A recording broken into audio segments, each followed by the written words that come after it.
ஒரு தடவை கபில மகரிஷி தன்னுடைய இடது கையில சிவலிங்கத்தை வச்சுக்கிட்டு பூஜை பண்ணார். இடது கையில வச்சுக்கிட்டு பூஜை பண்ணதால தன்னை அவமானப்படுத்தினதாக கோவப்பட்ட சிவபெருமான் அவரை பூமியில பசுமாடா பிறக்குமாறு சாபமிட்டார். அதனால அவர் சிற்றேரி மணல் திட்டு, அதாவது சென்னை மாடம்பாக்கத்துல பசுமாடா பிறந்து பூமிக்கு கீழே இருக்கக்கூடிய சிவலிங்கத்துக்கு பால் சொரிஞ்சு அபிஷேகம் பண்ணி பரிகாரம் தேடிக்கிட்டார். அதனால கோயிலுக்கு போறோம், அர்ச்சகர் விபூதி கொடுக்குறார், வலது கையில வாங்குறோம். தயவு செய்து அந்த விபூதியை இடது கையில கொட்டிட்டு அதுக்கப்புறம் எடுத்து இட்டுக்காதீங்க, அது தவறு. அதுக்கு பதிலாக எப்பவுமே ரெடியா பாக்கெட்ல ஒரு பேப்பர் வச்சிருங்க, அந்த தாளில் கொட்டிட்டு வேணா எடுத்து நெத்தியில இட்டுக்கு. இதுதான் நல்ல முறை. கட்ட விரலால இந்த 3 விரல்ல அப்படியே தடவிக்கிங்க.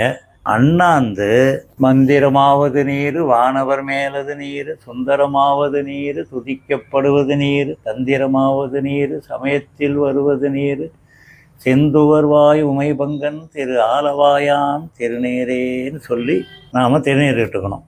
பாருங்க, இவங்க ஒரு சிவனடியார், என்னோட மாமா, எவ்வளவு அழகா விபூதி பூசுறாங்கன்னு பாருங்க. அப்படியே இவங்களுக்கு ஒரு லைக் கொடுத்துட்டு இந்த வீடியோவை கொஞ்சம் ஷேர் பண்ணுங்களேன்.